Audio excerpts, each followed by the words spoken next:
ये सप्ताहविधि कैसे होती है जरा इसको बता दें। तब सूत जी महाराज कहते हैं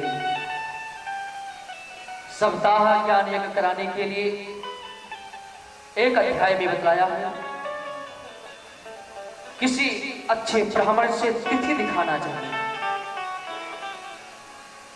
जैसे बेटी बेटा का विवाह शोधते हैं ना, उस रूप से। उसके बाद में निमंत्रण कारण तैयारियां में लग जाना चाहिए। सभी के बैठने की व्यवस्था, आगंतुकों की सेवा के लिए, जैसा कि हमारे यजमान श्री राय साहब ने किया। उसके बाद में एक ऐसे वक्ता का शोध करना चाहिए जो पहला ब्राह्मण हो। देखिए, माफ करना, जो भागवत में लिखा है मैं आपको श्लोक भी बताऊंगा,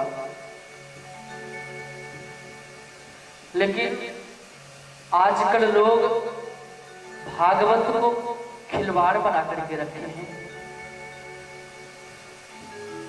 श्लोक वही है, गाथा वही है, चरित्र वही है, लेकिन आज क्यों मनः चित्तैहि शांति वहा।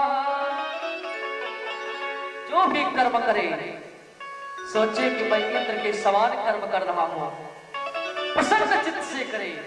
इस प्रकार महात्मा को कहा। आज दूसरे दिन हम सभी लोगों ने महात्मा को श्रवण किया।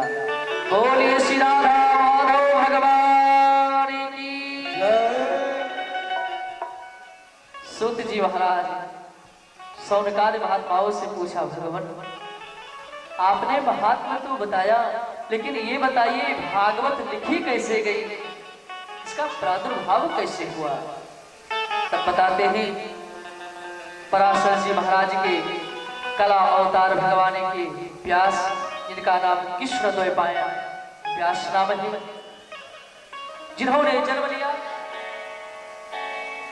जन्म लेकर के बड़े हुए, सरस्वती नदी के किनारे जिनका आश्रम है वहां पर विराजमान रहते हैं। एक दिन ध्यान में बैठे थे, ब्रह्मा ने आकाशवाणी किया कि हे व्यास पराशर नंदन, तुम समाज के लिए कुछ करो।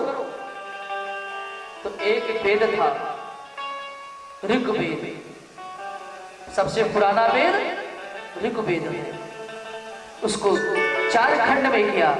ऋग्वेद, यजुर्वेद, सामवेद और अथर्ववेद, 4 वेदों में विभक्त कर दिया, ब्रह्मा जी को सौंप दिया। लेकिन व्यास जी ने सोचा कि कलिकाल के मनुष्य इस वेदवाणी को समझ नहीं पाएंगे। उन्होंने पंचम वेद की रचना कर दिया, श्री महाभारत, जो 1 लाख श्लोक का है, पंचम वेद है। लेकिन महाभारत में बहुत विस्तार है। सोचा अब क्या करूं। व्यास जी महाराज ने 17 पुराण लिख डाला। कितना पुराण कितने हैं मैंने कल बताया था, जरा बताइए आप लोग।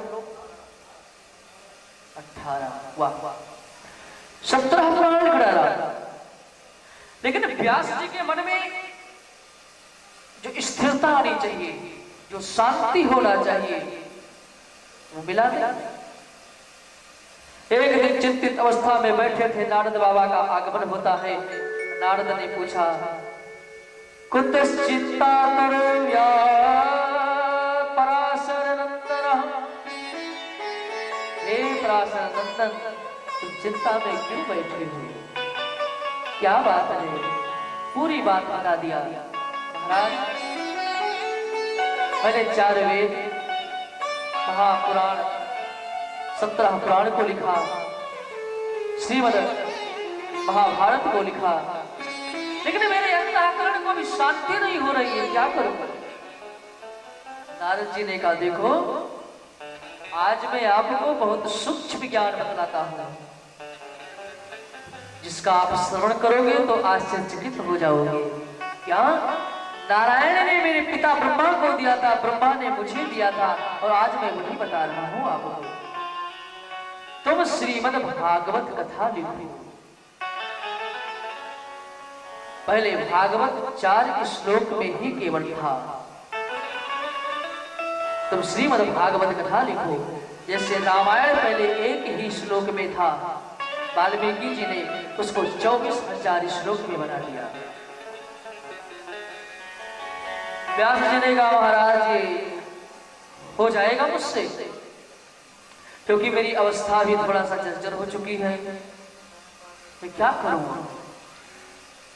नारद जी महाराज ने कहा देखो, भगवान के ऊपर आस्था, भगवान की कृपा के छत्र छाया के नीचे रहो, सब कुछ हो जाएगा। मुझे देखो, मैं पहले दासी पुत्र था, लेकिन संत और भगवंत की कृपा से आज मैं नारद बना तैयार हूँ, हमेशा भगवान का गुणगान गाता हूँ। ऐसा कह करके नारद जी चले गए और व्यास जी महाराज अपने सम्मत परास आश्रम में बैठ करके भगवान गजानन को याद किया। भगवान गणेश लेखनी लेकर के बैठ गए, लिखने लगे। व्यास जी महाराज बोलते गए और लिखते चले गए।